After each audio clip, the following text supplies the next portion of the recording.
abençoa, né? E a primeira questão, padre, é que recentemente teve um encontro para estruturar o secretariado de pastoral. O que é e qual o objetivo dele? Bem, muito obrigado desde já, Rogério, pelo convite. E também Deus abençoe desde já cada um daqueles que estão assistindo essa gravação. Quando nós nos encontramos com Dom Joel pela primeira vez, nós apresentamos o então Conselho de Pastoral Diocesano, que era composto por mais de 140 pessoas. E fazer uma reunião para decidir e executar algumas coisas com 140 pessoas seria algo meio que inviável. Então, através da liderança de Dom Joel, ele nos propôs sintetizar todas as realidades pastorais em 9 grupos, em que cada grupo tem à frente um sacerdote ou diácono e um leigo, onde essas 10 realidades vão como que resumir toda a realidade diocesana, como se fosse uma liderança representando a liderança que ali está. E assim se montou um secretariado de pastoral, que na verdade é um grupo executivo, onde aquilo que é proposto eles vão realizar e propor nas diversas esferas diocesanas. Então essa é a grande meta do secretariado de pastoral: organizar, unificar e propor um trabalho bem mais organizado para a nossa Assembleia Diocesana, nosso grupo de coordenadores diocesanos. O grande grupo de mais de 140 membros ele não será extinto. É um grande momento de encontrar as lideranças, passar formação, informação, escutar as diversas realidades, porém, esse secretariado de pastoral é um grupo executivo do trabalho de pastoral de nossa diocese.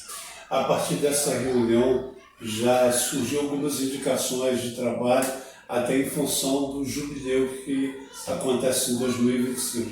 O senhor pode falar um pouquinho sobre essas indicações?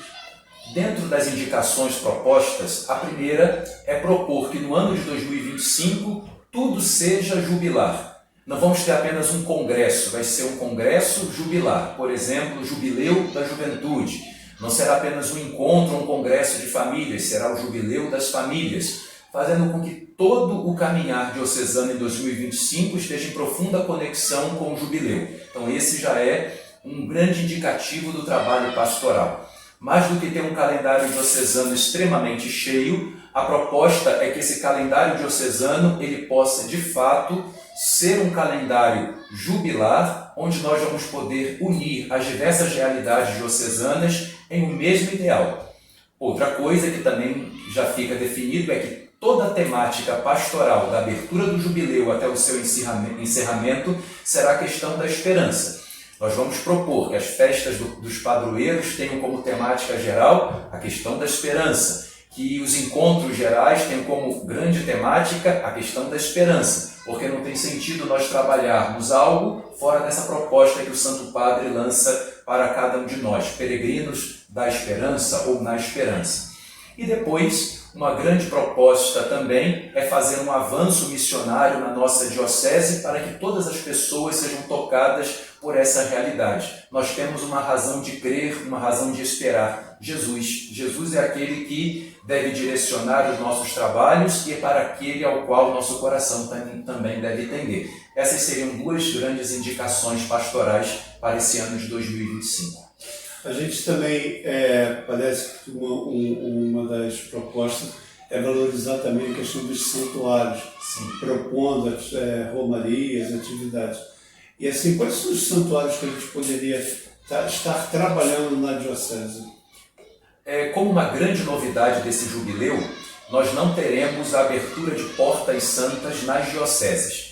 E isso gera um primeiro impacto, porque todos nós estamos profundamente marcados pelo jubileu do ano 2000, aqueles que têm aí mais de 25 anos estão marcados pelo jubileu do ano 2000, e praticamente todos nós estamos profundamente marcados com o jubileu extraordinário da Misericórdia, onde diversas portas foram abertas na diocese. Então, esse ano não teremos a abertura de portas na diocese, só teremos as portas nas basílicas papais em Roma.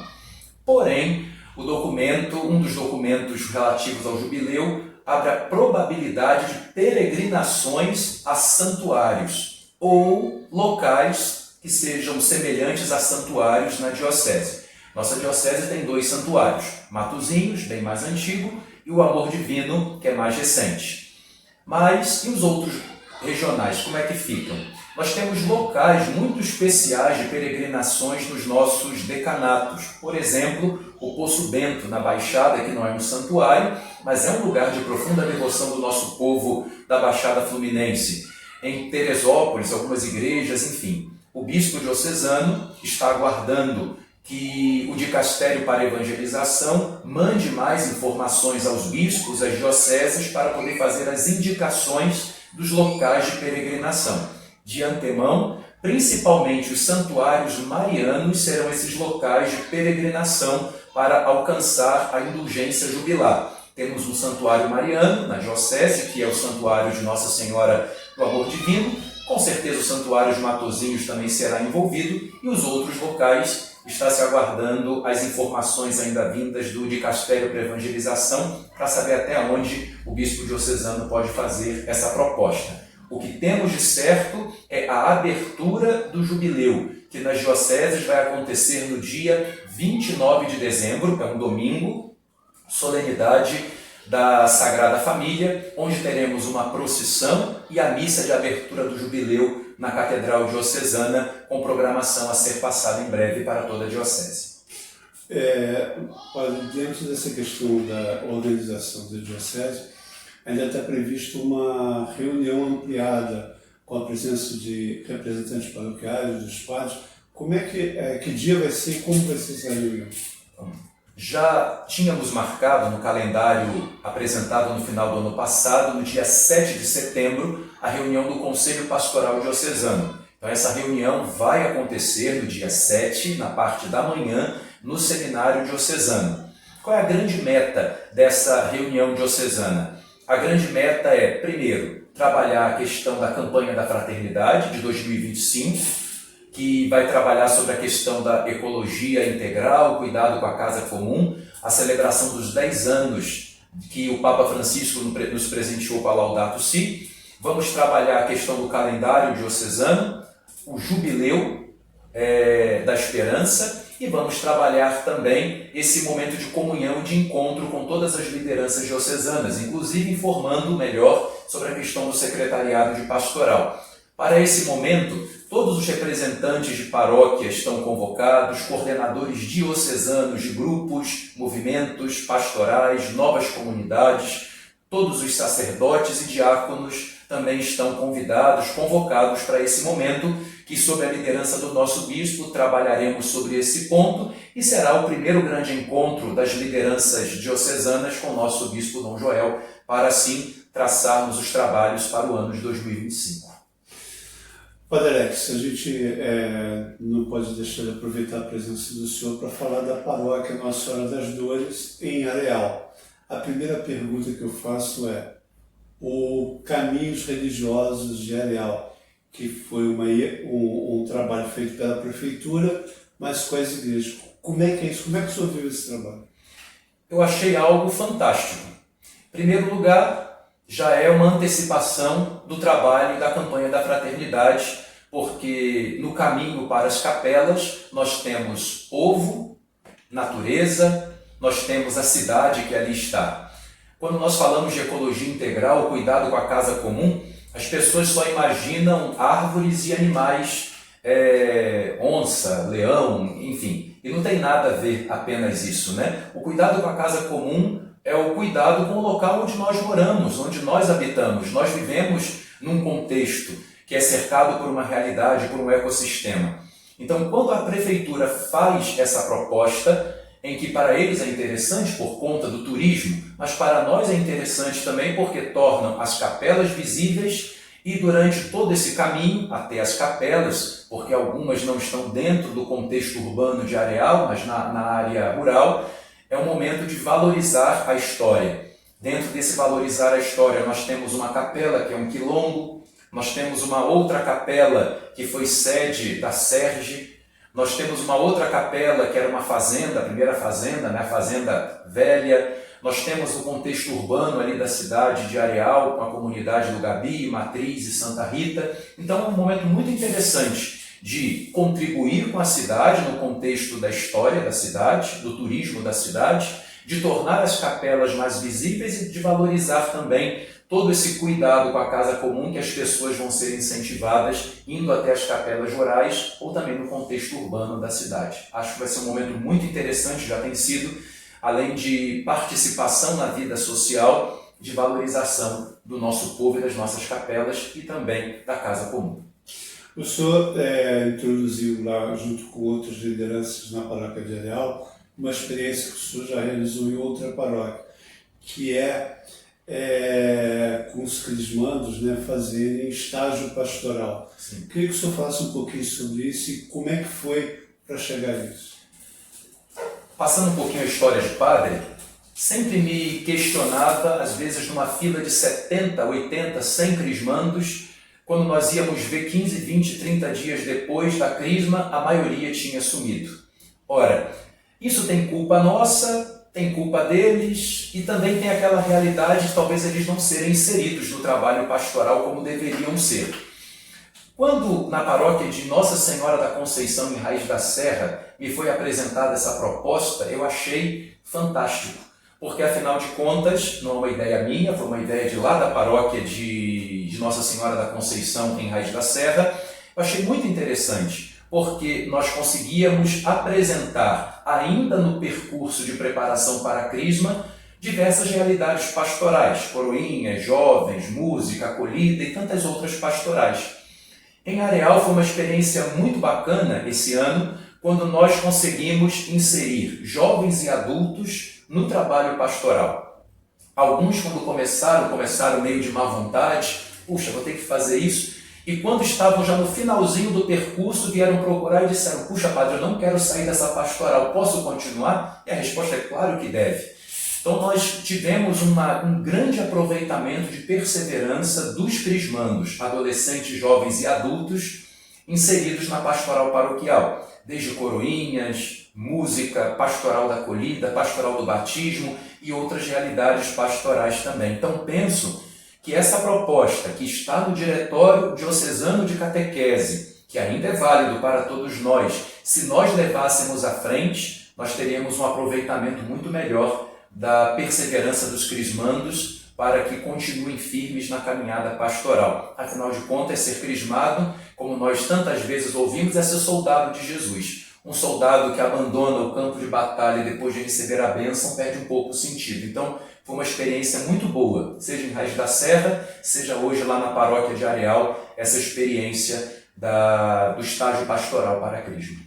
O senhor também, recentemente, o senhor comentou sobre um trabalho que foi feito sobre uma missa, que começou a celebrar com poucas pessoas e de repente virou até as pessoas participando num horário que o senhor acreditava talvez que não funcionaria. Como é que foi isso, padre? Esse encantar das pessoas por um horário de missa? Tivemos duas experiências interessantes em Areal. Habitualmente nós já tínhamos a missa às 7 da manhã. Porém eu notava que às vezes a participação era muito pequena e a rua estava cheia, porque as pessoas estavam saindo, pegando seus ônibus às 7 horas da manhã para ir para os diversos locais de trabalho e de estudo. Na Quaresma nós fizemos uma opção de jogar como caminho penitencial, também às 6 horas da manhã, que é um horário interessante, na Quaresma para as 6 da manhã. E para surpresa, a perseverança e a participação foi muito boa. Então, acabando a Quaresma, fizemos uma possibilidade. Vamos jogar para 6h30, uma celebração breve. Poxa, como foi interessante ver que pelo menos o dobro ou o triplo de pessoas têm participado. E também há 1 ano e meio atrás, não posso me esquecer que a paróquia de Areal, Nossa Senhora das Dores, toda a questão da cruz, Hora da Misericórdia, sexta-feira, nós colocamos uma celebração, missa, sempre às 15 horas na sexta-feira. Hora da Misericórdia, na sexta-feira, horário que Cristo morreu na cruz, e houve uma adesão muito interessante. Penso que hoje, todos nós, no contexto de pastoral, precisamos fazer uma leitura do lugar onde nós moramos, do lugar onde nós habitamos. Nem sempre um horário aqui para a sede de Petrópolis vai ser o melhor horário em Areal, ou na Baixada, o melhor horário que Teresópolis, e por aí vai. nós como pastores e também o povo, nós precisamos identificar os desafios de uma pastoral urbana, de uma pastoral rural, de uma pastoral urbana que as pessoas precisam sair daquele centro urbano para ir para um outro centro urbano, que é um pouco a nossa realidade de Areal. Muitas pessoas ali trabalham e estudam, ou em Três Rios, ou aqui em Petrópolis, ou em algum outro lugar. Então, fazendo um pouco essa leitura, nós vamos montando o trabalho pastoral e também os horários de atendimento do nosso povo. Foi um pouco essa experiência que foi muito proveitosa e frutuosa para a nossa paróquia. Padre, o senhor viveu uma experiência de missionário no Amazonas e retornou para a Diocese de Petrópolis. Qual é a avaliação que o senhor faz entre as realidades de igreja existentes no Brasil a partir dessa experiência? Viver um tempo fora da nossa diocese é algo que nos faz rever muitos valores e valorizar muito mais também aquilo que nós temos. Como um ponto que sempre me chamou a atenção na missão na Amazônia foram os engajamentos que eu via dos leigos. Era algo ímpar, né? Você chegar numa comunidade e a coordenadora ou coordenador, o catequista, o ministro lhe apresentar aqueles fiéis que foram preparados por ele, naquela comunidade que muitas vezes você só tem como ir 1, 2 vezes no ano, na melhor das hipóteses, e estar ali. Então, para mim, essa foi um grande divisor de águas. Muitas vezes, o padre centraliza muito nas suas mãos e o leigo também, às vezes, quer que esteja centralizado na mão do padre. E nós precisamos aprender que pastoral não é feita só pelo padre. O padre não é a igreja, ele faz parte dela, assim como o fiel, assim como a religiosa, assim como o bispo. Nós somos a igreja do Senhor, continuamos a missão do Senhor nesse mundo. Então, a missão na Amazônia, para mim, foi uma experiência muito bonita de, primeiro, aprender a confiar, ver a beleza desse trabalho, confiar nesse trabalho e também ser acolhido dentro desse trabalho. Penso que isso aqui para nós é um processo. Talvez pela abundância de número de sacerdotes e diáconos que temos, nós às vezes não conseguimos fazer essa valorização como deveria ser feita da figura do leigo. Mas o leigo ele não pode se ver como apenas aquele que contribui, mas ele precisa se ver como parte, como pessoa engajada, inserida na missão da igreja, na missão de Cristo, de fazer com que todos conheçam Jesus. A missão na Amazônia também me fez valorizar muito a minha realidade diocesana. Partilho que o coração missionário continua ainda com o desejo de ir, né? Porém, missão também é obedecer e amar aquele chão bendito que nós pisamos. Então, nesse sentido de obediência, nesse sentido de colaboração, nós estamos aqui. Afinal de contas, foi nessa igreja diocesana que eu fui formado e aprendi a amar imensamente. Porém, o coração missionário ele nos leva sempre a pensar, em tal lugar talvez eu fosse um pouco mais útil. Não que nós sejamos inúteis, pelo contrário, trabalhamos muito todos nós, mas o coração ainda meio que vai ao encontro desses irmãos e irmãs que talvez não tenham oportunidade que a minha paróquia hoje tem. Hoje é uma quarta-feira e na paróquia de Areal serão 2 missas. Quantas comunidades tem 2 missas ao longo do ano, né? Hoje de manhã tem de confissões. Quantas comunidades só tem essa experiência uma vez por ano? Então, penso que o desejo da missão ainda me faz olhar e pensar, puxa, eu ainda tenho o desejo de voltar para lá. Não talvez lá onde eu estava, mas para a área de missão, para fazer com que outros se encontrem diante daquilo, com aquele que somente o sacerdote pode dar. Nós podemos ter 1 milhão de leigos engajados, e é bom que tenha, mas a missa, o perdão dos pecados, somente o sacerdote pode dar. Então, o coração missionário ainda sente esse desejo de ir para essas terras distantes. Mas, como missão, nós temos caminhado bastante como igreja diocesana, graças a Deus.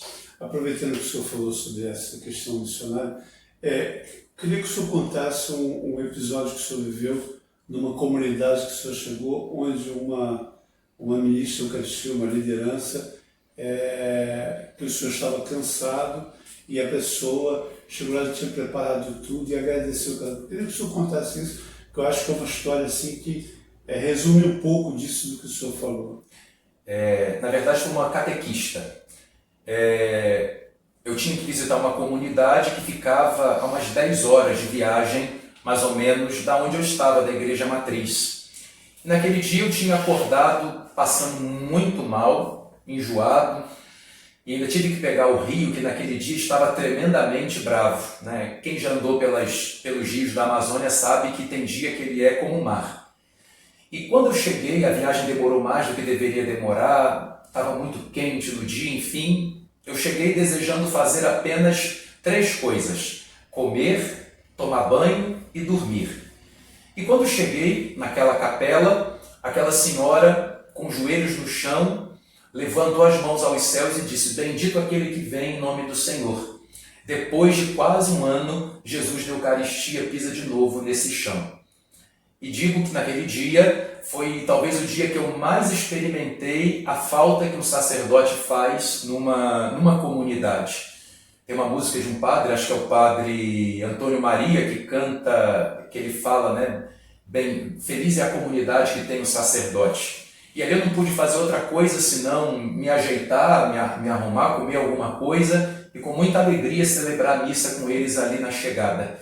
Então, foi um pouco essa experiência, né, de você tocar a necessidade das pessoas. Temos a liderança que precisa haver e acontecer, mas também nós precisamos que sacerdotes se disponibilizem aí para esse chão chamado Brasil, que tanta falta tem de sacerdotes em tantos lugares. Nossa diocese é muito rica. Nenhuma diocese, nenhuma capela nossa fica mais de um mês sem missa aqui em Petrópolis. Talvez 15 dias e olhe lá.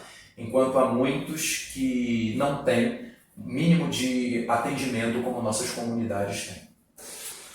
Padre Alex, queria agradecer ao senhor por esse momento, foi muito bacana mesmo, muito bom. Gostaria de que o senhor deixasse uma mensagem para o povo de Deus, né, para que nesse momento possam estar ouvindo o senhor.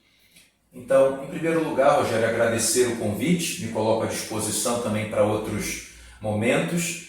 Ao povo, a nossa gratidão pela paciência que tem conosco, né, pelo carinho que também tem conosco, pela colaboração, pela fidelidade, pelo amor para com os sacerdotes. Um pedido, né, que acabamos entrando no contexto vocacional também: rezem pelas vocações, né, para que nosso seminário, nossas casas religiosas tenham vocações. Rezem mesmo, né? Colaborem com as vocações, colaborem através da oração, do incentivo. O seminarista chegou na paróquia, pergunta como ele está, reza por ele, incentiva. Se pode ajudar materialmente, ajude o seminário materialmente, reze pelo seu sacerdote. Depois, agradecer também todo o apoio ao trabalho pastoral da nossa diocese. Não é fácil, né? Há muita coisa e infelizmente, acaba que aqueles que mais estão assoberbados são aqueles que mais abraçam o trabalho. Uma vez o padre Francisco, de saudosa memória, me deu um livro que me falhou o nome do padre agora, mas é um padre de Minas Gerais que está em processo de beatificação.